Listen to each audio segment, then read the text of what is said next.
Welcome, gentle listener. I am Baldermort, your faithful servant, and I wish to introduce you to the forces, factions, and faces of the Warhammer 40k universe, the grim darkness of the far future, where there is no time for peace, there is only time for war. And today, we shall be having a bit of a fun video concerning the fresh stories from the latest Ork codex for the 10th edition. Now, before we proceed, I would like to draw your attention to the pinned comment and video description. Here you will find a code that will give you a discount on the latest update to Total War Warhammer, The Thrones of Decay. If you purchase it via my link and use the code Baldermort, you should gain a discount on the DLC. As usual, like and subscribe if you enjoy my videos. A comment also helps, but I realize that many do not listen on a phone anymore, so only do this if it's not too inconvenient for you. Now, let us luxuriate in the newest mini-tales from the greenskins. To quote, The War. The Orks are the most relentlessly warlike species in the galaxy, and one of the most numerous. Humanity has encountered the Ork menace from the far reaches of the Uhulis sector to the shadowy Ghoul stars, from the depths of Segmentum Obscurus to the eastern fringe. Always hostile, always utterly anarchic, the Orks are an omnipresent threat to everyone they encounter. Orks attack with little thought for self-preservation or strategy. Such concepts are hazy to them, and usually shoved aside in favor of the simple joy of storming into battle. This is not to say Orks are nothing but savages, however. A quirk of their genetic makeup affords some amongst them the instinctive knowledge to build terrifying and deadly weapons, perform crude bionic surgery upon their wounded, project devastating psychic assaults against the foe, and lead immense warbands into the stars to crush and conquer. This, then, is the peril of the Orks. Unrelenting, innumerable, and bent upon endless battles. Only their anarchic nature holds them back from complete galactic conquest.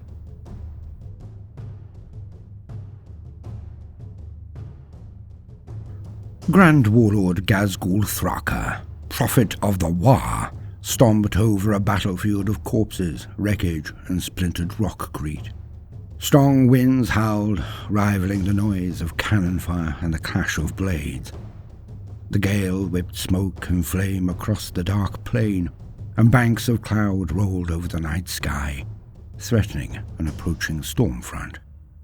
Ghazghkull hadn't bothered remembering the name of this planet, but he knew exactly what he was there for. The Humi world was somewhere his mechs could test their latest deadly inventions, and it offered a chance for some good loot. Mostly, however, the world's defending armies had given him and his boys a good fight. Along with countless other scraps, this battle would help his lads become the toughest fighters in the galaxy. Those that lived, anyway. The first rain fell as Ghazghkull stomped up a rise, over the clank of his custom mega armor, even over the roar of the multi-barreled shooter and the chants and yells of the mobs of Goth Orks surrounding him. He could feel the reverberation of his army in his iron-hard bones. It was the grind of engines powering super-heavy battle fortresses. It was the stomp of mountain-sized gargants. It was the bellow of enough orcs to make the whole world green. Cresting the rise, Ghazghkull saw mobs of his warriors, squadrons of his ramshackle buggies and brutish war engines, in numbers beyond even his decidedly un-Orky ability to count. They stretched as far as he could squint, to either side of his position, a rough wedge, like a massive knuckle, with Ghazghkull as its gnarled center. In the darkness straight ahead of Ghazghkull, this world's last holdout rose out of the plain. It was the jutting lump of a hive city, illuminated as much by raging fires from the continuing Ork bombardment as it was by the little lights of Humi civilization. The city reared up like a mountain, many times bigger than the biggest things his mechs had ever built. Still, Ghazghkull had fought bigger, he'd killed bigger. Rows of fortifications and a colossal Hume army defended it. Weedy soldiers in flimsy uniforms, and tougher ones in heavy armor. Foot sloggers and tanks, everything that was left on this world to fight Ghazghkull. Weeks of conquest across the planet had led the Orks here, to this last and best fight. He and his boys had stomped their way north from the southern continent, flattening city after city for this scrap. Around him, Ghazghkull's mega-armored knobs stomped and roared and fired bursts of heavy darker. All around them, dozens more Goth mobs ploughed forward, eager to get in on the violent action. Some were swiftly killed by Hume firepower or cut down in melee. Ghazghkull didn't care. He had bigger matters to keep an eye on. Surging forward, Ghazghkull drove into a stomping run down the lee side of the rise and slammed like an ironclad meteorite into a group of space marines seeking to fall back and regroup with other city defenders. Dodging around a megalob's crushing bulk, the warlord's skinny sidekick grot, Makari, enthusiastically waved the boss pole bearing the warlord's War banner. Ghazghkull suppressed a grating chuckle at the sight as he swiped his claw through 2 space marines before connecting with a third, gripping and crushing the warrior before hurling him into others and knocking them all to the ground. With a moment's space the blow had granted him, Ghazghkull took in what he could see of the battle over the heads of the Orks around him. Some distance to the left, a Hume armored column was trying to sneak past Ghazghkull's flank. It had floundered, met head-on by the Orkish hordes.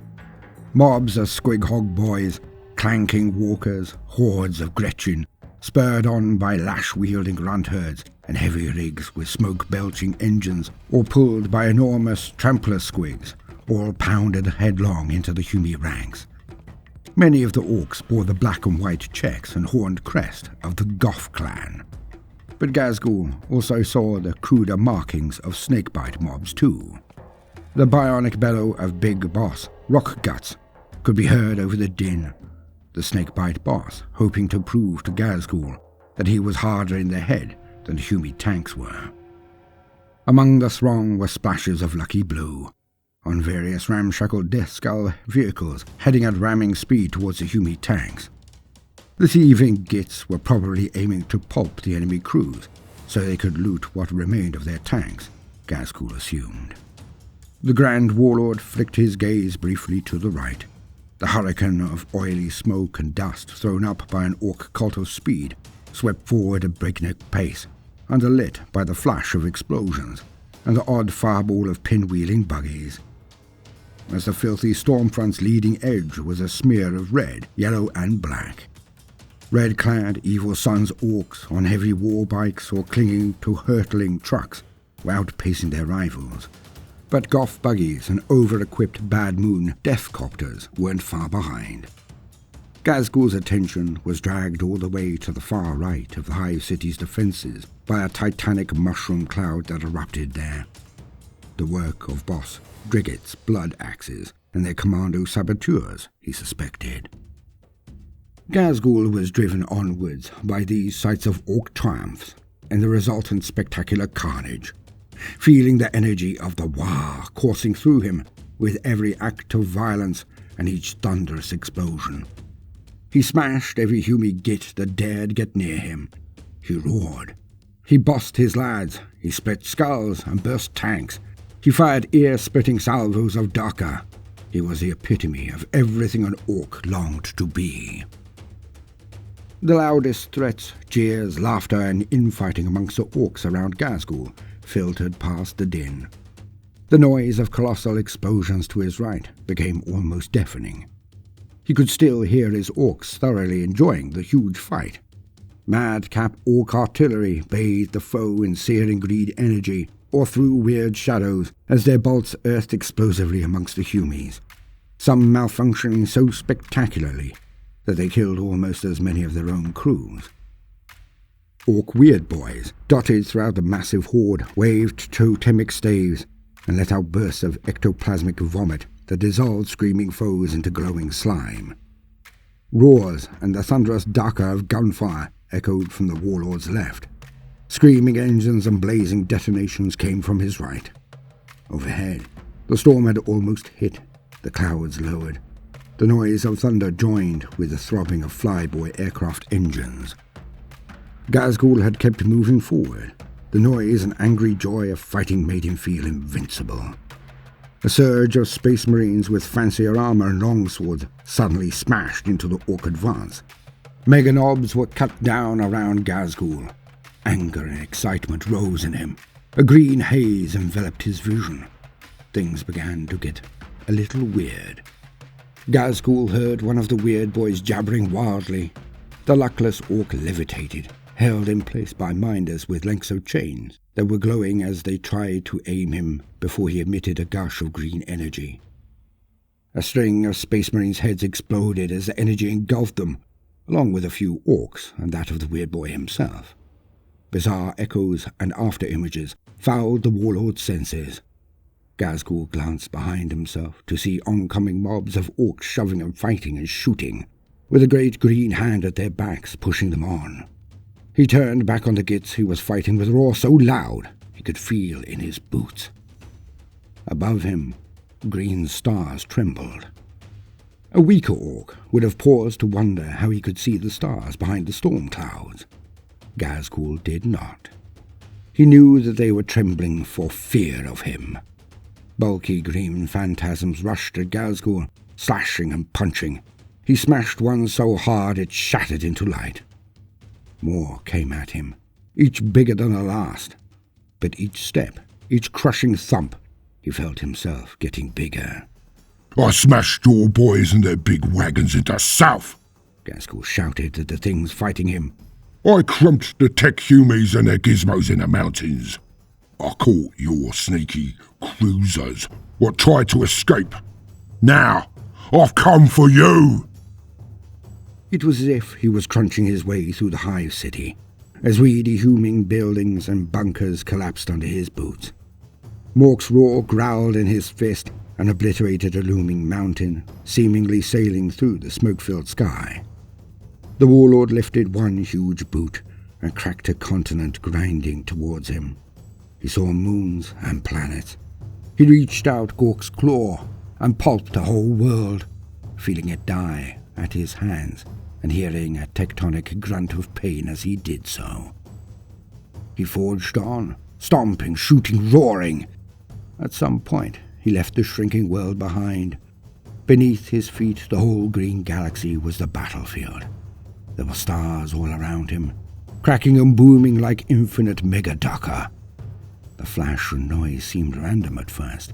Then Ghazghkull saw some kind of pattern, a trail of escalating destruction leading off from this world and across the galaxy. In the far distance, the great rift widened knowingly. Orks, or possibly Morks, grin, smirking at his conquests, even as they clobbered each other. The smoke told him they knew he was the strongest Ork, that he was the envoy of everything mean and green.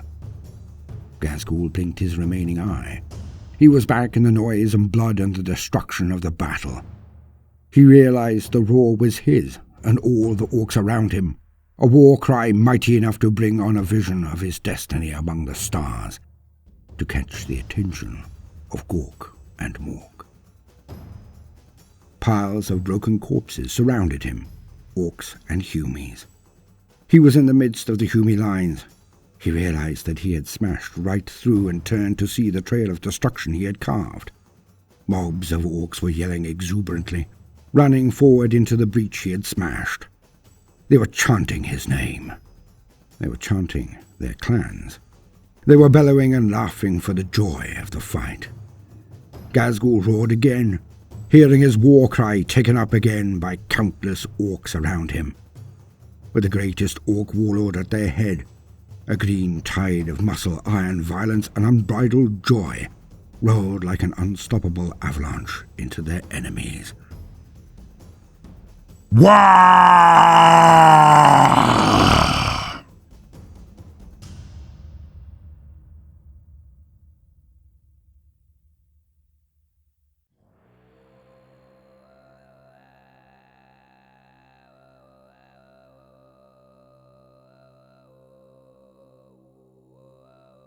Narag shook his head hard as consciousness returned.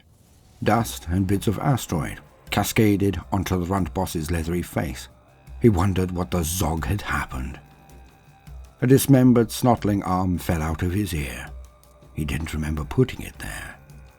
Around him, walls and tunnel entrances, carved with great labour by sweating grots, continued to rain debris. Ceiling supports had ruptured, others sagged ominously. Detritus half buried the runt boss.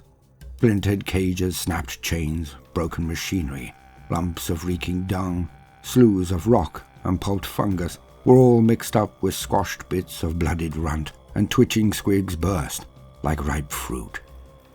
The runt boss snuck a calloused finger in his lug hole and waggled it around until there was a pop. Now he heard the crash of rockfall, creaking ironwork gantries, and what he recognized as the crump and bang of a fight underway. The noise was overlaid with the gibbering and snarls of surviving runts echoing from around the corner. Narag forced his way through the grot-dug passages and decided someone was going to get scragged for all of this upheaval. There weren't many other orcs scattered throughout the enormous mining complex the warband had dug into the asteroid. He guessed one of the gits had flipped the wrong switch on some gizmo the mechs had rigged up, or one had called another a snot-faced squig fondler, and a fight had erupted. He couldn't blame them. Nothing exciting ever happened here. Narag at least had his runts to take his frustration out on. He finally barged into his primary runt cavern. Escaped snotlings scampered all over the place. Gretchen were bashing each other's faces in, while others had broken into a crate of scrawny eating squigs and were gorging themselves. Narag shot out an arm and grabbed at passing runt, which shrieked in fear. He hurled it into the nearest tussling mob and bellowed, "Shut your gobs! One of you tell me what's going on, or I'll feed the lot of you to Big Tooth." The runts were silent, staring at the runt boss with fear. Narag had more patience than most orcs, but it only extended as far as coming up with new ways to beat his runts into line. One raised a hand and pointed out the chamber's other exit. "And there, boss! It's in the mine!" Narag growled and stalked over to take a look for himself. He booted the nearest grot, taking its head off, as a reminder to the rest to keep quiet. Greasy smoke drifted in from the doorway, and when he poked his head out, it took a while to see clearly. Narag could see a good portion of the primary mine works. It was a truly gigantic space, so big it could have housed an entire gargant big mob. Flames and smoke spewed from dozens of ruptures and crevasses throughout the rough-hewn cavern. Broken industrial machinery lay scattered about the space. Batteries of mega blasters, used for cutting deep into the asteroid, were sparking dangerously. Drooping trackways hung in splinters, and cracked rock bridges terminated in severed ruin. There were scattered explosions and bright bursts of darker in the flame-lit darkness. It didn't immediately look any different to how it had yesterday. Then the runt boss saw the gaping rent in the far wall of the chamber, and a scattering of boys and mechs who were either extremely dead or very asleep. Stocky figures in red armor fanned into the mining chamber, firing fancy shooters into anything orc-shaped. "Stunties!" Narag spat. "Thieving kin have come to steal our ore." He itched to jump down right into the fight and have a go at the gits. The red armored kin had reached a hub of conveyor wagons the orcs used to shift the asteroid's ore out of a crude dock for offloading. Narag suddenly realized that he could not see the hordes of grots who normally worked the lifter gear for the wagons. He squinted suspiciously. In every direction his lookout spot allowed, and saw only a few dead runts. "The cheeky zoggers have legged it," he fumed. Tunnel entrances, loading chutes, gantries, armored hoppers and crevices beyond count lined the huge chamber. They must have all legged it into those when the kin attacked, he decided. As much as Narag wanted to race down and pound the invaders' faces personally, he realized this was a chance to unleash his runs and squigs in a fight. He was sick of seeing talents wasted, just working them to death in this place. Where was the skill in that? Besides, it was dead boring. Narag turned back to the runts. Several were still evilly eyeing each other, working out how to slit each other's throats without being noticed. Listen up! Narag yelled. There's a proper good fight out there. I'm not missing it. And neither are you lot. He pointed at a grot he vaguely remembered as not being entirely stupid. The runt was transfixed in terror. You, get a load of your mates here and scarper right through the old mine. Spread the word. The boss knows all your hiding places, and if you don't get out and fight, I'm gonna come and find every one of you, me and Big Tooth. The grot and several others clambered swiftly out of the doorway, skinny fists and elbows jabbing each other. The rest of ya, follow me. He gave the nearest a smack around the head to ensure that all got the message. Pausing only to fetch his grabber stick, Narag led the mob of grots through a maze of side passages hidden from the primary mineworks.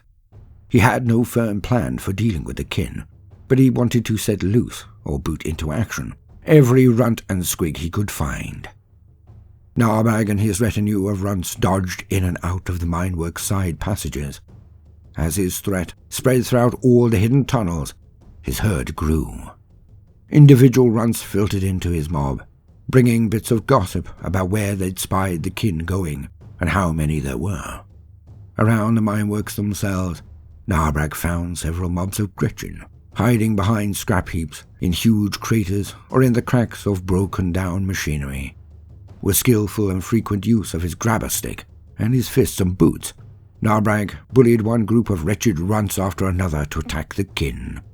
Narag kept his mob out of sight of the kin warriors, fixated on kicking as many grots as he could find into action, before joining them for the big ruckus. Every now and then, he dispatched runners on missions back into the asteroid's tunnels. He told them to search for any old blasters and mechs had thrown out, to look for grots who had hoped to evade the fight, and to unlock the pens of vicious squigs he hoped still survived. His gambit seemed to be working. Narag heard squalls of kin firepower from several directions, as mobs of Gretchen made piecemeal attacks from every angle, with blunderbusses and busted sluggers hurled rocks and shards of razor-sharp scrap. His progress through the tunnel brought Narag now and again towards the mineworks edge, where he caught glances of the action before ducking away again.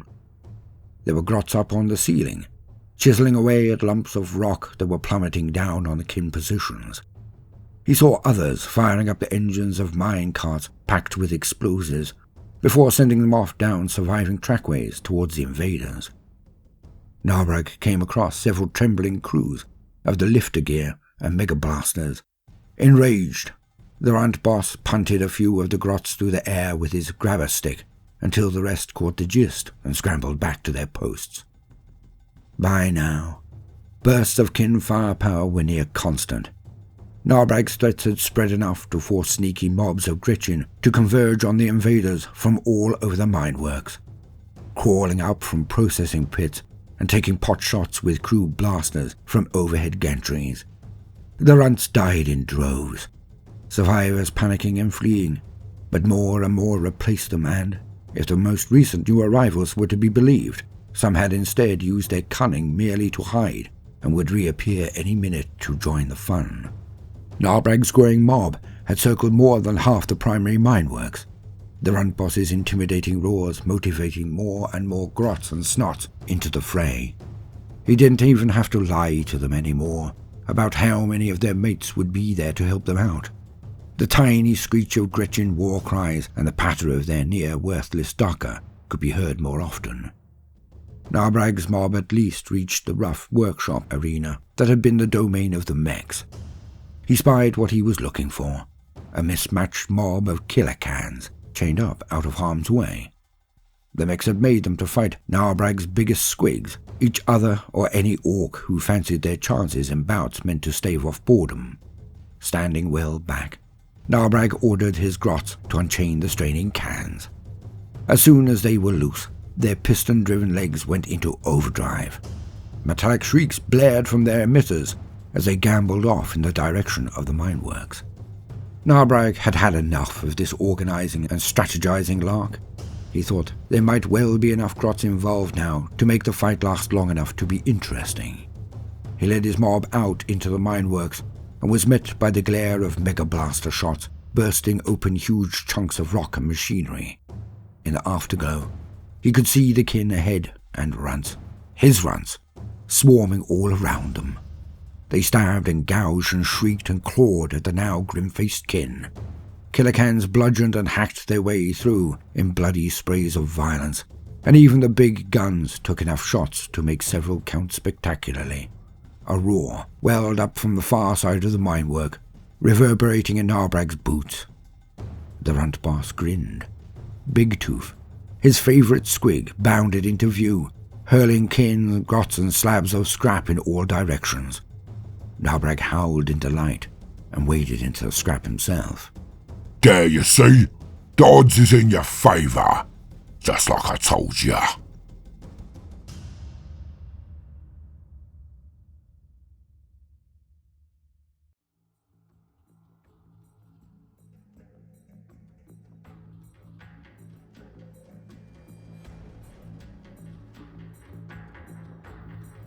Big Mech Grisbad Turfgrim grinned greedily.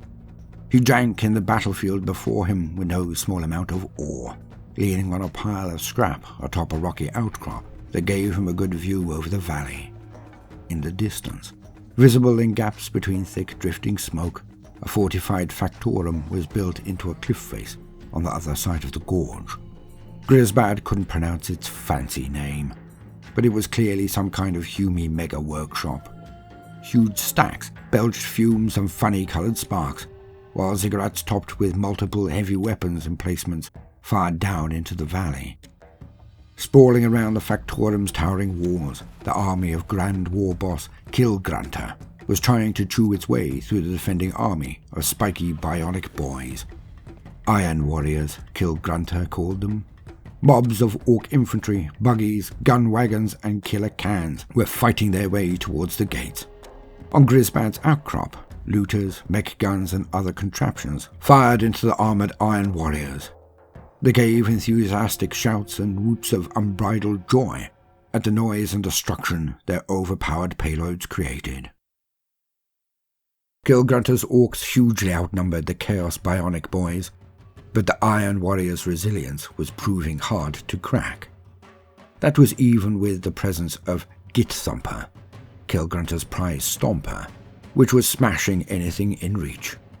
Grisbad sneered as he thought of the fun his rival Big Mech, Dregfist, must be having, commanding the stomper from aboard its bridge, while Grisbad was stuck back here.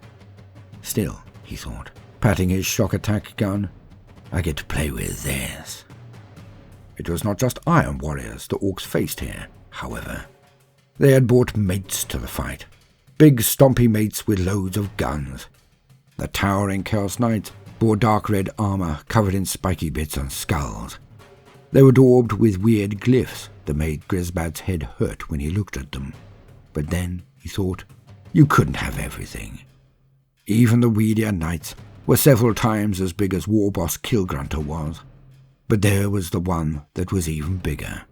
It was the biggest thing Grisbad had ever seen. The nasal whine of Bogwit, Grisbad's best runt, broke his contemplations. Boss! Here, boss! Ignoring the grot, Grisbad fantasized. Look at it, Bogwit. It's proper stompy. Did you see that? Splattered the buggy with one massive step. Gotta get me one like that. Slot a superstructure for more Docker, like a boost engine. Add another even, and built on more armour. And I'd put a big saddle right up on top, where I could sit and work all the gubbins, and laugh every time I make it stomp someone flat. Bogwit tried again, louder this time. Boss, that thing's still making the noise! Grisbad looked around, annoyed at being interrupted. Bogwit pointed to the back of the outcrop, where Grisbad had stacked all sorts of gear. Tools, ammo and gizmos he thought he might need for the fight. It was obvious to Grisbad which thing the grot meant. A contraption nearly as big as Bogwit. covered in wires and pipes and vents, glowed with a pulsing green light. It drooled thin smoke and throbbed dangerously. He'd no idea what he'd built, or what it was meant to do. It just felt right. He wasn't going to admit that to a runt, though. Never you mind that. Yeah, them snots are all over the place. Get 'em sorted sharpish. It's nearly ready. Grisbad jerked a thumb towards the shock attack gun. Snotlings milled around Grisbad, getting under his feet. His grot oilers tried to herd them, under the almost useless direction of Bogwit. The big mech jabbed tools into the shock attack gun's worky bits, flicking switches and twiddling dials, in between squinting at the battlefield to choose a target, and continued to cast avaricious glances at the huge Chaos Knight. He could make out Killgrunter himself, the war boss and his hulking knobs distinctly visible among the melee, making a beeline for the huge war engine. It hit Grisbad that if he couldn't bring the big Chaos Knight down, or better, wing it badly enough so Killgrunter could nobble it in person, he'd be well in with the Grand War Boss. Then we'll see who's best, Mech. Dragfist, you git, Grisbad muttered. With a last measured wallop from a wrench, the big mech decided the shock attack gun was ready to fire. Grisbad drew a bead on the biggest Chaos Knight. The shock attack gun started to whir. Its spiny bit span. He yanked a lever, and the ammo tube jerked, sucking up several happy and curious snotlings pushed into its path by Bogwit. Grisbad pulled the trigger, and a cracking burst of energy blasted out. Grisbad squinted, seeing the resulting warp rupture open just in front of the Chaos Knight. He swore colourfully. The shot was not only short.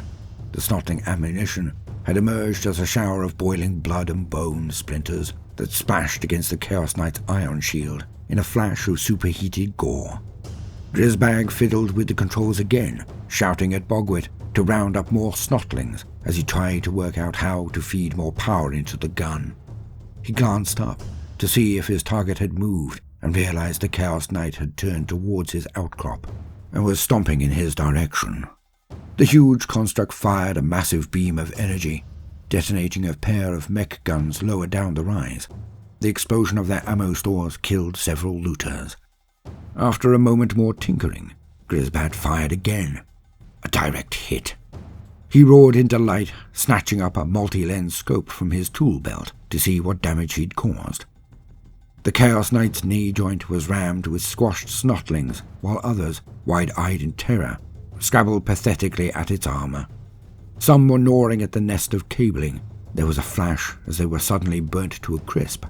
But Grisbad guessed some systems must have shorted. The Chaos Knight staggered. Grisbad's grin faltered. The Chaos Knight was righting itself and beginning to march once more towards his position. It was limping a bit, but it wasn't slow enough for Grisbad's liking. He yelled over his shoulder, Bogwit, bring me tools, me special tools. I need to sort this thing out. Grisbad quickly tried to fiddle, wrangle, and generally curse at whatever worky bits he could before the grot returned, glancing up every now and then to see where the Chaos Knight was. He grunted when he saw Ghazghkull lumbering towards him. Ha! Now you're gonna get it, Bogwit. Where's my stuff? Even with its bad leg, the Chaos Knight adjusted its pace and angle of advance. It maneuvered expertly past the ungainly stomper, weathering a hail of fire Ghazghkull unleashed as they passed.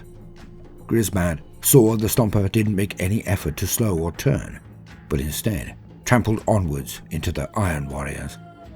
He couldn't blame Dragfist. It was much more fun stomping things that couldn't run away. Grisbad heard a crash and turned to see Bogwit had set down his big metal crate of tools. The grot stared at the looming metal giant with undisguised terror. That's not good, is it, boss? Grisbad scowled at the runt. If Bogwit had his way, they'd all just scarper. Still, the Chaos Knight was pretty zogging close now. Grisbad had to crane his thick neck to see the top of it. He grabbed a handful of useful-looking tools from the heavy crate and began feverishly opening up a series of grime-sealed panels, looking for any kind of regulator he hadn't previously bypassed or yanked out. anything for more power. He yelled over his shoulder as he worked. Bogwit, load everything. All the runts and anything you can scrounge. Now! Bogwit rushed off to kick the other oilers into shape. The snotlings had picked up on the heightened excitement, cackling and screeching. Enjoying the game, they hopped into the gun's ammo tubes as the oilers threw bits of scrap, armfuls of rock, and booted one of their own, screaming into its greedy maw. More! Shove it all in! All the spare ammo in my stash! He jerked his head at the stack of tools, ammo and spares behind him. A thought suddenly struck the big mech. It was a kind of instinctive urging that preceded his best inventions, or at the least, his most dangerous, which were virtually the same thing. His voice became calm and flat. Bogwit, bring that glowy thing too. The grot looked terrified. He cast a wary glance at the thing. Are you sure, boss? Only it's... Fetch it! You're not too big to go in yourself. Bogwit and two other grots heaved the glowing thing into the ammo tube and leapt back. The big mech lined up his shot at the now far too near Chaos Knight. The shock attack gun thrummed and lurched violently in Ghazghkull's muscled hands, as if trying to throw him off. He leaned his head away from the gun's mass as far as possible, bracing himself. Ghazghkull squeezed the trigger, and a colossal burst of energy momentarily blinded and deafened him. Rubbing his eyes, Ghazghkull squinted warily. His ears rang and his teeth ached. Finally, he focused on the huge silhouette of the Chaos Knight. It wasn't moving, and it looked wrong. Squashed bits, distended bits, and twisted bits made the Chaos Knight look like a crumpled toy. Bloody ooze leaked from cracks all over it. Ha! It worked! It's zogging! The Chaos Knight toppled, slamming down on top of Killgrunter and his boys. Ghazghkull wondered how much trouble he was going to be in. Then an outburst of bellowed laughter and cheers erupted from all the other orcs. A nearby looter turned and yelled at Ghazghkull. That was brilliant! Do it again, boss! Boss, Ghazghkull thought, looking around. No Killgrunter. A look of deep cunning spread over his features. Then he began gleefully bawling orders to his newly claimed warband.